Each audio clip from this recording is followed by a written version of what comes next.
Hello, hello, and welcome back to Happy Time, Happy Money podcast. And I'm your host, Victoria Miracle. And today, in this awesome long interview, we have Brian Roland. And Brian is a social entrepreneur and founder of Abenity, the six-time Inc. 5,000 company that is powering corporate perks for top brands, including US Bank and Mastercard. And while Abenity provides millions of subscribers with private discounts, the company's social mission is fighting extreme poverty with every program that they deliver. Abenity recently exceeded $1 million of total giving and hired a CEO to accelerate growth with their fully remote team. Brian lives in Scottsdale with his wife and three daughters and is investing his time in efforts that helps like-minded entrepreneurs establish a social mission of their own. Hi, and welcome, Brian. Hi there. I'm glad to spend some time with you today. Absolutely. I am so excited to learn more about you, about Abenity, and about what you do. But before that, first, I always love to learn more about you. What are you doing? What inspired you to start that company? What inspired you to start maybe other companies that you started before? I know entrepreneurial journey is always very interesting story. So give it to us. Yeah, absolutely. So I'm from Kansas City originally, right square in the Midwest. You can spin your finger on the map and find Kansas, the United States here. And I went to school really to get involved in the music business. So I shot over to Nashville and spent a good 16, 17 years in Nashville.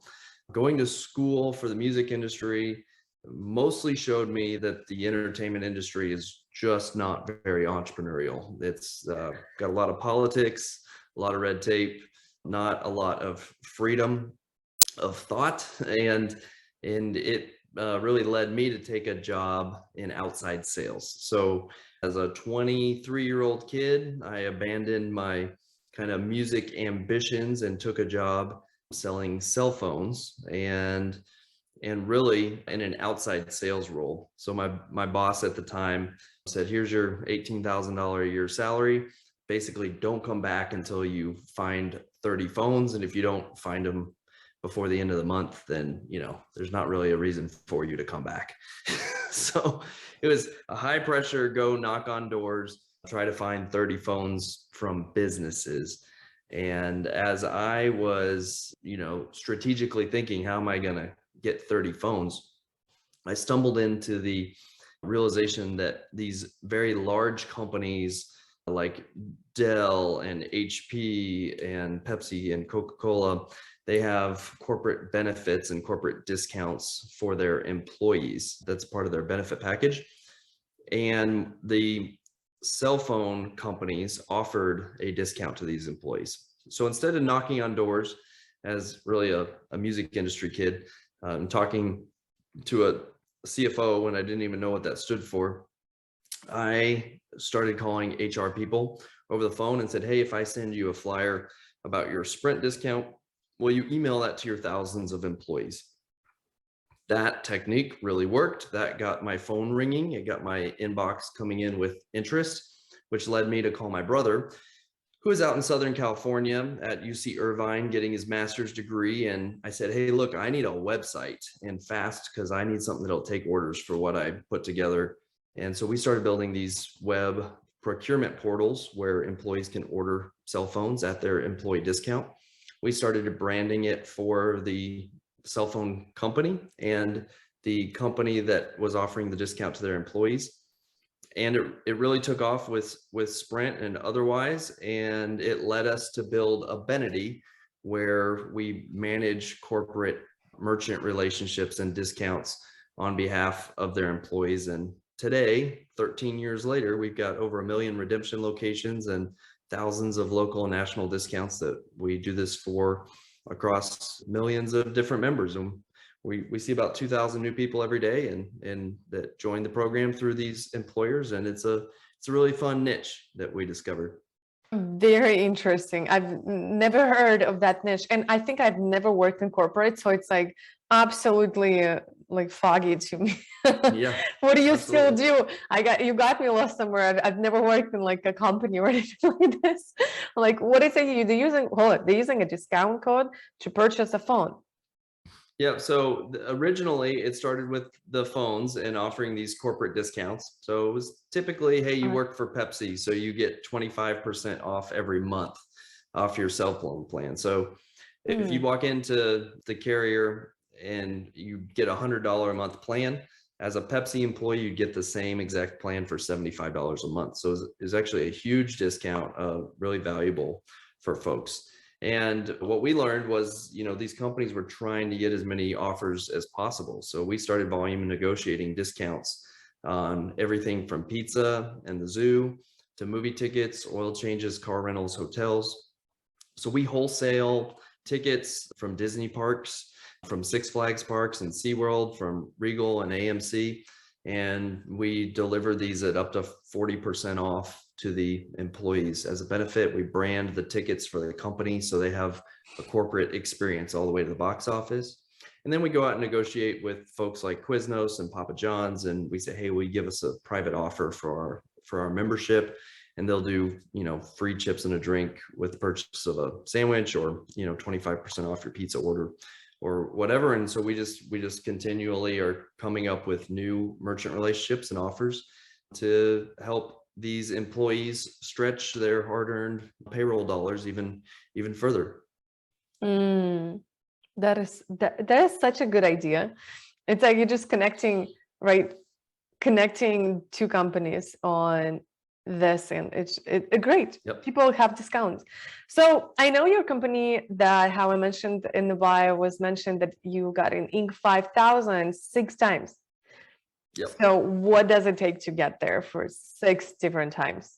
Yeah, it takes aggressive, consistent, fast growth, essentially. So we've had 6 really great years where we just continued to make the list. Only the fastest growing 5,000 companies in America make that list every year, and that was a really great honor that we can we have something to show for the hard work that we've done. And Inc. 5000 is a great kind of metric for all entrepreneurs to shoot for, to get out there, because it really shows you how your growth is fitting in with other entrepreneurs around the country. Mm-hmm. Cool. But what is it? How do they count on the like 5,000 Inc? Like, what is it they measure? What do they look for? So the initial measure is you have to have over $2 million in revenue. And from there, they take a 3-year average of your revenue and they sift them. And so the 5,000 companies with the highest percentage make the list. And so it's a really simple metric. It's all financial driven, results driven, and they rank you that way. That is so cool. So my next question for you is like, what do you think is like the top 3 characteristics for entrepreneur that will support them to make things happen? Yeah, I love that question. Great question. Entrepreneurs they always need to have their eyes open. And essentially our entrepreneurial idea came from a problem I encountered when I was selling phones to, incidentally, the Walt Disney Company. There was a day where the wrong information was provided to Disney corporate about their phones. Disney corporate's priority was not to update this flyer that was incorrectly published on their intranet. And the only people at the time that could control the content of the intranet was IT, and IT had bigger things to work on. And so it took several weeks to get this down, which is really the aha moment where I felt like I had seen a gap that needed a bridge. And it led to the conversation that said, hey, now that we've got this fixed, what if we built a platform that managed these merchant relationships for you, so that you and HR are not responsible for it, so that IT isn't responsible for it, so that we are responsible for it, and we can get it done quickly for you to avoid this whole mess in the future. And that merchant management platform idea really took off and has been the foundation of what we do today. So entrepreneurs need to keep their eyes open, look for gaps, and be thinking about ways they can fill that gap. This is how you find an awesome niche where you build a product. The second thing that I think entrepreneurs need to remember is the how is always in competition with the wow. And as an entrepreneur, you are likely overwhelmed with the wow of your idea. You're super excited. And so anybody that you're going to bring it to, you're going to bring the wow. That's your job. They're going to reflect back the how. So they're going to start asking you hard questions. They're going to say, well, isn't that like this that already exists? Oh, well, how do you plan to overcome this? Well, that you're going to feel like that's negativity. It's going to make you want to quit. It's going to shut you down. You're going to make you want to shut down. The reality is they're trying to help you. They're trying to relate to you, and you need to trust where they're coming from, and also trust your gut. Because as the entrepreneur, you have the how in the back of your mind, and you've already overcome enough of those issues to feel like this can work. It's good to listen to the how, but don't let other people's reflection of your wow with their how demotivate you and make you quit. So push forward if your gut says, hey, this is worth trying. And third, I think it's really important that entrepreneurs just show up. Half the battle is just to show up. Show up to the meeting that you're not sure why you're there. Show up to the invitation that you got. Show up by getting out of bed and going somewhere and talking about your idea. Like just show up, and those steps lead you and help you refine and iterate your business to a place of success. And those would be three if I have to pick three. That's three. And it's like the last one, it goes to that I always keep saying, it's a consistency and commitment. And it's not like that motivation, right? That's a lot of people speak about, like, how do I get motivated to get there, to go there, to get up and do things? It is a commitment, because when you commit there, you don't need motivation to get up and do things. You get to just get up and go. And I think that has been a game changer for me personally as well. When I started my entrepreneurial journey, it's to stop looking for motivation, just commit to, okay, this is what I'm doing. Doesn't matter how I feel. I get to get up and do it. And that definitely works beautifully. Yeah, keep your eyes open, looking for problems and find solutions. And that's what entrepreneurship is all about. It's solving a problem for another human beings. It might be one, it might be 100, it might be a millions, like for you, which is super cool, right? So interesting, in our podcast we call Happy Time, Happy Money, because we're also all about productivity and efficiency on how can you still run a successful company and be, I don't know if there is a balance, but feel well in all areas of life. Like, how do you manage that work-life balance that we call it normally? Yeah, I like and that. I know you have many kids too. It's not just one. Yeah, absolutely. Well, that's a great question that I could spend a good chunk of time answering. So I'll try to keep it short. Oh, go for the good chunk. we want the good chunk of productivity here, all the listeners. So I think I launched Abenity coming out of a place where I was selling the phones, and I was doing really well as a kid straight out of school. And I was making more money than my dad pretty much right away. He had a good government job, but I was making six figures in a sales role. And so money very quickly, before I was married, before I had any kids, like I didn't need a lot to do what I wanted to do as a 20-something-year-old. I wasn't ever really motivated by the money. And so having more money than I necessarily needed was kind of started to become more of a burden than something to celebrate, because it's like, now you have to manage this. People are telling me to do this, that, and the other with it. You buy some fun things and then you're kind of like, I got to take care of those fun things, or you just move on to the next thing, and then you only do that so many times before you're kind of like okay, so it's not about the things. And so I really always saw money as a tool. It's just another tool in your toolbox. You use it to accomplish the goal. And so when we founded Abenity, I had already I had enough life experience to know, hey, work is hard. You know, if you work hard, you'll make good money, and good good money doesn't make things less hard. Sometimes it increases responsibility, and so you've just got more that you have to deal with. And if your why is rooted in, why do I care? Why am I working so hard? Why am I putting every ounce of my life into selling cell phones? And you're like, oh, well, that motivation only goes so far. And so I sat down with my brother, who's my business partner, and I said, hey, look, if we're going to start this business, I want to set our why on something that's outside of our brand, it's outside of our products and services, it's outside of our industry, because our industry is going to let us down. Our competitors are going to come at us. If we do things right, our competitors are going to come at us. That's going to be hard and demotivating. If we're building our products and services right, we're going to fail. And that's going to be hard and demotivating.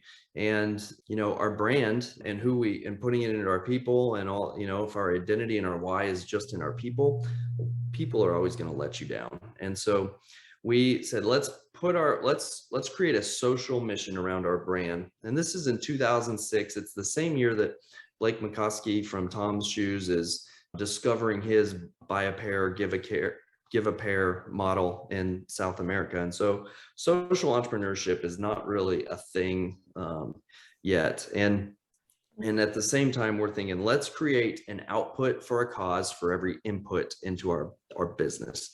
And this ultimately became the best why that we could have created, because no matter how hard things get, there are always these kids that we're sponsoring in the developing world who have they have a lot less than we do, and they need a lot of support. And so we aligned ourselves with the biggest problem we could think of, which was extreme poverty. It's United Nations #1 goal is to eradicate extreme poverty in the developing world by the year 2030. And so we started chasing after that. And so for every ticket that our team solves, it's a percentage of that money that's saved from the experiences going to support these kids. Today, we have 250 kids that we're sponsoring through World Vision. Like you said in the intro, it took 12 years, but we've given over $1 million directly towards the fight against extreme poverty in a variety of ways. And it has been a fantastic why to be behind, so that we fit into this kind of happy money lifestyle that you're talking about, where your work is fulfilling. And when you get burned out, you're not burned out on the why. Why you're not having this moment where everything is meaningless. Why am I doing this? I just need to, completely quit and just go rediscover myself. It's like, no, it's hard, it's bad. And you pull back and you protect yourself from burnout, but you always have a why that's worth fighting for. What I was excited to discover was, for me, that meaningful work that was created with this social mission started providing meaningful work for our team. So as we're hiring more people, they're also excited about our social mission. They're excited to know that for every action they do in the company, there's a reaction that's fighting extreme poverty and helping people, who are desperate for help. And by our team all having the same meaningful work, it started to create and align our culture, and our culture started aligning around this cause-driven social mission. And cultural alignment is extremely difficult to pull off in any work environment. Our work environment since 2006 has been fully remote, so we've always had a fully remote team, and that really helped us. And as the culture aligned, it built a community, and the community around our social cause extended to our customers and our clients and the people using our program.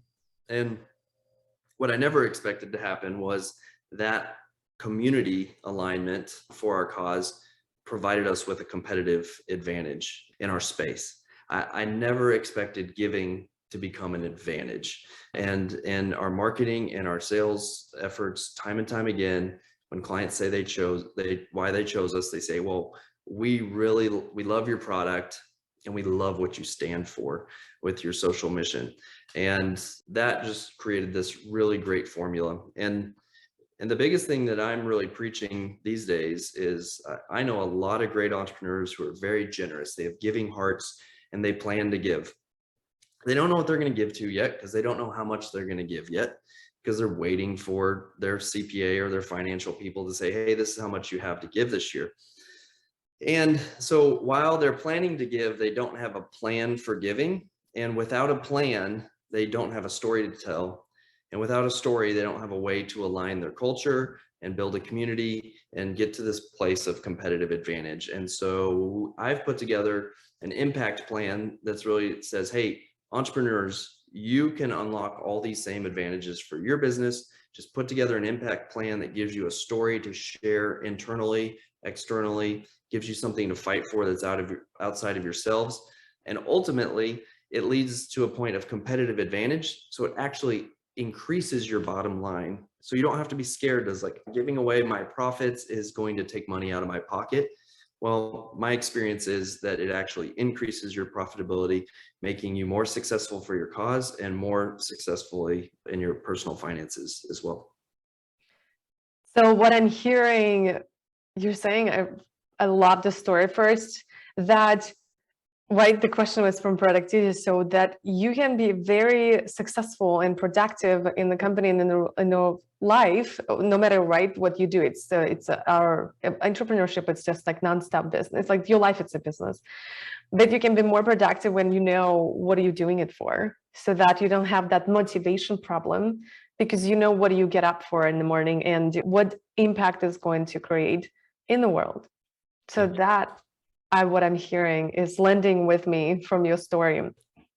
Yeah, I like how you circled that back around. Yeah, Mm-hmm. and as a product, it is a tool for productivity, because ultimately, Mission. if you hit that point where you're just like, I don't want to do this anymore. And look, no matter what you're doing, you're going to get to that point where you're just like, I don't want to, this is hard. And it happens everywhere. And so, that mission gives you the ability to press on and keep fighting, because you're fighting for something greater than yourself. And that's extremely valuable for your productivity. And when there is a culture like you're creating in the company that are contagious, right? Your mission is contagious. Like there are people, they are having the same mission. They're not just gonna like let you stop it and say, oh, I'm tired, I don't know if I want to do that anymore. It's like they will keep you accountable for that. So I think it's a beautiful answer. I've never, even like put it in my head from that perspective, the mission matter. So how much the mission matters. Yeah. Awesome. And you mentioned, I know, about your impact plan. I know that you actually have a free gift that is that audience can download the free copy of that plan. Yeah, I'd love for entrepreneurs to think about how they can craft an impact plan of their own. There's so many great causes out there that need your support from your business, and your business can scale up support for them. Mm-hmm. And it can give you a mission for your company to pursue, and you craft the mission around whatever you're passionate about. So that's the best thing about it. And so you can download a free copy of my impact plan. It's a blank PDF where you fill in the blanks that kind of goes through the process that's worked for us. So you can get that by texting the word impact to +1 for the United States, 615-802-6853.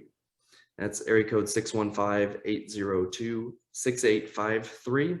Text the word impact, you will immediately get a response with a PDF to download. And you can. Is that only for the United States? That. You said it's in the United States. No, worldwide you can do it. Just put that +1 ahead of the phone number for the US indicator. Absolutely. Oh, got it. I'm gonna get one. Hey, that's interesting. I love going through, it's just always like reevaluating and really readjusting, just getting through the process. It's always great to remember.